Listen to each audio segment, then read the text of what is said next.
Hi you guys, it's your girl Pretty Girl Peeps, and I am here with the first of many series in my wedding planning journey. Since you guys are my peeps, I of course want to take you guys on this journey with me. So if you want to know more about my wedding planning journey, the things that I did, the things that I did not like, then of course just continue to watch. So to get started with this video, I wanted to let you guys know where we stand right now. We're at about the 7-month mark. Initially, when we started planning the wedding, we wanted to do about a 1.5 year engagement. Then eventually we decided, for the sake of our relationship, for the sake of wedding planning, for the sake of not stressing out, to push our wedding back to a 2-year engagement. And I am so glad that that's what we decided to do, because it's just given us so much time to work on everything that we need to do. And our engagement story is pretty much, we got engaged on our 4-year anniversary on 76th floor overlooking Detroit, Canada, all that fun stuff. So I think the biggest thing for me out of the entire engagement was just him telling me how much he loved me and how much he wanted to spend the rest of his life with me. And of course, I said yes. So I did take notes because there's so much information that goes with wedding planning, especially since I'm pretty much planning my entire wedding on my own with, of course, the help from some friends, family, bridal party, etc. But majority, I'm planning this entire wedding on my own. So I did take notes, so I want to go ahead and get started. So the biggest thing, if you're going to do first things first, is you want to think about your budget. You want to sit down with your significant other, your fiance, and you guys want to come up with a estimated budget, something that you guys don't want to go over, something that you guys are both comfortable with saving up to spend on the wedding. You guys also want to decide what are some must-haves, what are some things that you have to have. Do you have to have a DJ? Do you have to have real flowers? You want to think about what are the necessities, the things that you just cannot go without for your wedding. You also want to set things up based on the amount of guests you have, because of course that's going to equate to more money in certain areas of your budget, such as favors, such as per plate if you're feeding people. So those are all things to think about. Another big thing, another big tip, no matter what type of wedding you're trying to have, is make sure you stay in your lane.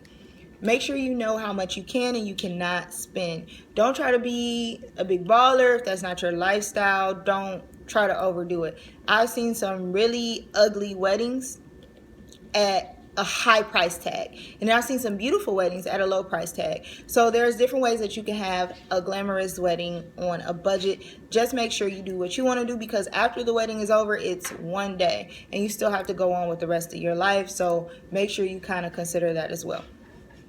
So coming back to the guest list. So that's something that we have struggled with through our planning process, because when we initially started, we had this large guest list. The guest list was totally out of control, and we really had to sit back and think, like, we can't invite everybody we've known since we were like 18. That's just not feasible. It's just not a good idea. So something that you can do to cut down your guest list is to have a list A and a list B. So your list A can be those people who are must-haves, like you cannot imagine your day without these people at your wedding. And your list B are the people who it's kind of like, I want them to come. It'll be cool if they come. I like if they come. But it's not like you're going to be like, oh my God, such and such didn't come. So that's what you kind of want to think about. So those are going to be some really hard decisions. Some people's feelings are going to be hurt. Some people are going to be mad.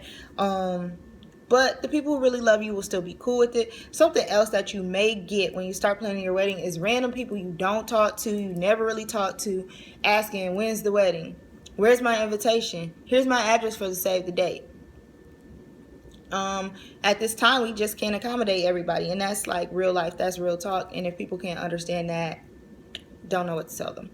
And that's not even being mean, that's just being realistic, because some people see the wedding as an opportunity to create friendships that never existed, all those different things. Another big thing is to make sure that you include the people who are helping you out in the wedding. You want to include them in your guest list. So you want to include like the photographer, the videographer, your planner. You want to include those people in your guest list, because most venues are going to make you pay for whoever enters the room, not just who eats, whoever is accounted for in that room. So make sure you keep that in mind. Another thing is decide what your rules are going to be on +1. Are you only going to invite fiancés and married? Are you going to invite people if you know them? How are you going to do it? Are you going to have a kid-friendly reception? Are you not going to have kids? I mean, there's different reasons people would or wouldn't have kids. Some people keep it to the kids only in the wedding, which, you know, saves on a lot of stress. It saves on a lot of kids running everywhere, and you have to keep attendance of where kids are. So it's kind of all up to you, whatever you guys want to do. The next point would be the venue. So you definitely want to make sure that you search, that you go in person. A good place to start looking for vendors of all kinds before you even think about the venue is a bridal shows. They have free tickets all the time. Sign up for all of them. Go to as many as you can. Take your bridesmaids, take your mom, take your sisters, take whoever you want to take, because you normally get an additional free ticket. Also, Wedding Wire, I like that because it's real brides, and then the Not is, you know, a little bit more upscale, but they definitely give you different ideas, different reviews on different types of venues. Of course, go out and see as many venues as you can. See them in person. Don't just call and say, oh yeah, I want to go there. Actually go and look, because sometimes the pictures can look totally different. You don't want to get something that is not what you ordered, is not what you wanted. You want to see how their staff treats you when you're not even, you know, paying. You want to see how's their hospitality. So that's something to definitely check out. Also, when you go to these bride shows, you can see a lot of different deals that they have that they might not necessarily promote on their website. So make sure that you check that out. So next, another big encompassing idea is to make sure that you choose a theme. So what do I mean by that? You want to choose a theme. Like some people do like rustic romance, or some people do like breakfast at Tiffany's, or they'll do like some type of theme, classic Hollywood, whatever type of theme you want to do. Do you. Don't let anybody talk you out of your theme. Don't let anybody talk you out of your colors. Don't let it happen. In regards to your colors, something that you can do is order swatches from offline. You can go to Home Depot and get swatches. Some other places to get inspiration for choosing your theme are Pinterest, the Wedding Bee site, and magazines can be inspiration to help get your wedding started. So when you are doing these things, you want to make sure that you're organizing and separating things. So you may do like the bridal party looks and your reception in one section, but you want to make sure you keep yourself organized. That's how you're going to stay on track. So another way to figure out what theme you may want to go with is to take one of the mini wedding quizzes that are available. And these can kind of help you narrow down your styles, your taste, and just overall what you may want to do for your wedding. So next thing in regards to choosing a theme is your bridal accessories. So scope them out and don't settle for the first thing. A lot of these bridal shops are going to try to upcharge you. They're going to charge you $200 for a veil that you can get on Etsy, Amazon, or other sites for like $30 and make it your own and customize it. So if you want to spend that much money, you go right ahead. But you can save money and you don't have to do that. A lot of times they're going to tell you, yeah, get it here, you get 10% off. Yeah, you get 10% off for like $300. That's not really a lot when you're planning a wedding where you're shelling out thousands of dollars. You want to try to save where you can in the areas that you can save in. So another thing is to make sure you sign up for coupons.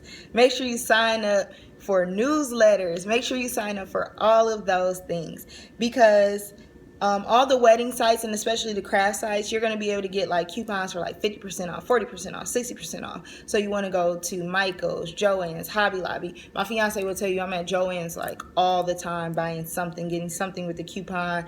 And at Joann's, you can use like 6 coupons at one time. So say for instance, you need to get like 6 mirrors for your centerpieces. You can knock those 6 mirrors out for half off, instead of ordering them wholesale where it's going to cost you an arm and a leg, and you can see them and see what they look like. So that's a good thumbs up. So the next thing in regards to choosing a theme is thinking about the overall look of the wedding, the decor. So you want to think about what style you really like, and then what you envision your day to look like. Are there certain touches that you really need for the day? Do you really like real flowers and that's all you really want? Do you like silk flowers? Do you like a specific type of flower? Do you want to learn more about flowers? You can make all those decisions. And that's one of the great things about planning your own wedding. A lot of the decisions, a lot of the things are going to be what you want. And that's the beautiful part in it all. So you can definitely use coupons. You can enlist help. You can DIY into your little heart desires. I know a lot of things I've been DIYing, but you want to make sure that you pace yourself. If you're going to do a lot of stuff yourself for your wedding, you want to make sure you try it a couple of months ahead of time. That way, if you don't like it, you can use the whole trial and error. You could say, you know what, this isn't gonna work for my wedding, and you could start over. Like, I've literally done my centerpiece since I started maybe like 6 times. Not even being funny, maybe like 6 times. So the moral of that story is pace yourself. Give yourself some trial and error time. And that's where those Joann's and Michael's coupons come in, because if it's something you want to try, you haven't really invested or wasted too much money. And then also make sure you're keeping inventory and you're staying organized however you need to stay organized, whether that's a wedding planning binder, or like I have the David Totera wedding planner. If you need an online site to help you keep organized, make sure you stay on top of things, because things can get hectic and things can get crazy, and you just don't want that. You just don't want that. So next, choosing the vendors. So this part is very important. So 2 very important vendors that you're going to choose are going to be your photo and video. So you want to figure out what type of style you like. Do you want photos? Do you want video? Do you want both? Do you want one or the other? Do you want engagement pictures? Do you not want engagement pictures? How long do you need this person to be there to film you on the wedding day? Do you want them to just film a certain part of the ceremony? Do you want them to film the entire reception? What moments are special for you to capture? Are there like must-have moments? You want to write these down. You want to take notes. If you've seen them in some wedding books, you want to make sure that you have that all together and ready to go for your photographer. Your vendors love when you are on top of your stuff. They don't have to ask you for too many things. You come with the game plan and they're like, yes, you know what you want. You're going places in life. I see you. They like that. So make sure that you have your stuff together. Another thing is music. Do you want to have a band? Do you want to have a DJ? What type of music do you want to have played? Are you going to have contemporary music? Are you going to have, very older adult friendly music? You want to think about that. Will they do the ceremony and the reception, or will you get like an iPod for the ceremony? Those are things you want to think about. Do you know an up-and-coming DJ who may cut you a discount? Do you know an up-and-coming MC who just wants to get the publicity? These are the type of things that you definitely want to think about. Another big thing with the DJ, I've seen it happen so many times, you want to make sure your DJ knows if there are any special requests. Say, for instance, in my situation, my father passed away. I won't be doing a typical daughter-father dance. So I've already talked to my DJ about that. So there's not going to be that moment of awkwardness where he's like, and now for the father and daughter dance, and everybody's like, yeah, her dad's not here, and I get sad and everybody else in the room gets sad. We don't want that to happen. So you want to make sure if you have special requests or there's special things going on in your family, you let the DJ know. I have seen that happen at a few weddings, and it's kind of a mood ruiner, and you don't want that at your wedding. So the next thing is your cake. Make sure you try it. Make sure you try different flavors, try different combinations. You never know what may work for you. Also, be realistic with what you really want, what you really can afford. Not everybody can afford the 7-tier cake. Not everybody even wants a 7-tier cake. If that's not what you want, don't feel like you have to do something to please someone else. If you want cupcakes, do cupcakes. Whatever you want to do, make sure you do that. Also, make sure you ask about delivery costs, because a lot of times you'll think the delivery cost is built in, and it's not. So you want to make sure you ask. And the reason why you probably prefer to have it delivered versus actually having like a friend or a family member pick it up is, what if it falls in the back of their truck? What if it falls in the back of their car? You would be pretty mad. You don't want to be mad on your wedding day. So you want to just save all those troubles and just pay the extra delivery fee. Some places, if it's in a like 15-mile radius, they'll just deliver it for free. Or if you've been a good customer, they'll just be like, you know what? We got you. We're going to deliver it for you. So that's something to keep in mind. Then room blocks. Make sure you're looking at the reviews. Actually go in person to see the rooms. See what the best deal is for your guests, especially guests from out of town. Now, for those of you who don't know what a room block is, it's a block of rooms that are reserved for people who are coming from out of town or people in town who simply want to get a hotel at a discounted rate for your wedding.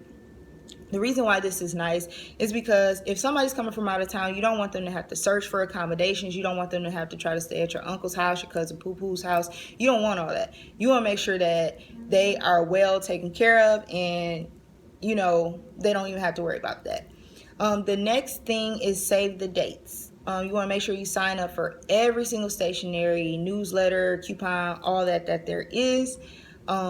we got our save the dates for 40% off. We got them from Magnet Street. We got the postcards. The only bad thing, if anything, I would have to say about that experience is make sure you read your proofs. Make sure you look at the actual photo when it comes, because the photo was super dark. Luckily, Magnet Street worked with us, sent us back almost double the number that they were supposed to, because it was their mistake.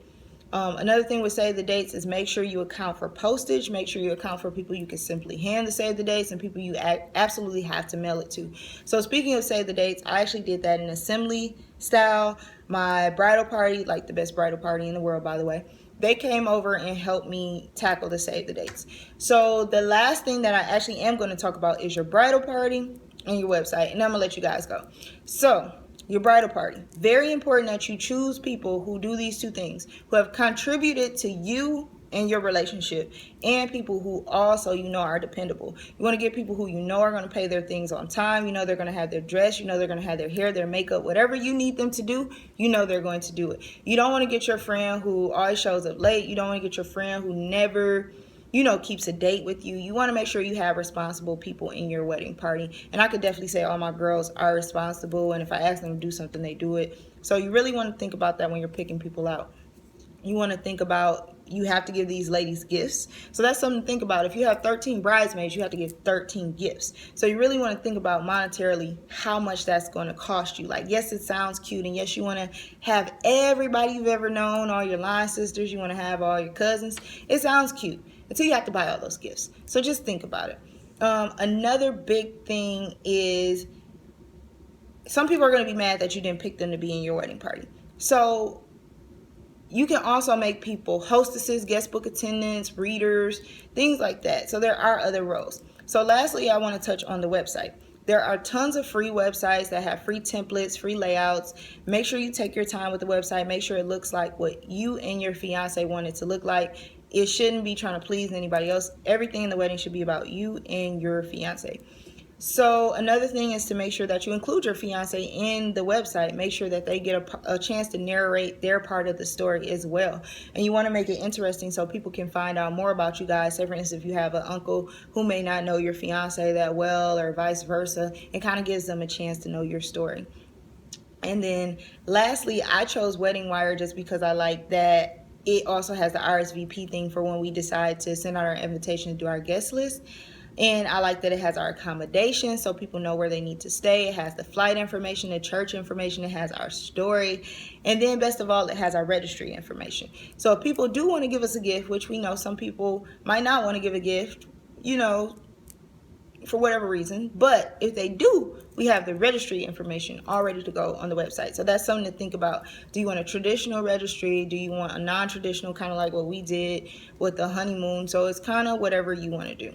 So that's all I'm going to do for this video. I know it's a lot of information. It's a lot to compress. So I'll probably talk about some more topics in the next video. The next video will deal with us starting our marriage classes, also get some of his perspective, hopefully. And then also we have a ton of people we love's weddings coming up. So we'll also kind of, well, probably me, I'll probably more so talk about how we felt about the other people's weddings. So I thank you guys for listening. I thank you guys for starting this journey with me. I'm so excited to be taking this journey and marrying the love of my life, like you guys have no clue. But if you want to continue on this journey, of course, just like, subscribe, and please comment. I want to know what you guys thought about this video. If there's things you have questions about, I of course won't list all my vendors until after the wedding is over. But if you want to know more, then of course, like, comment, and subscribe. It's your girl, Pretty Girl Peeps, and I thank you for taking the time out to watch my video.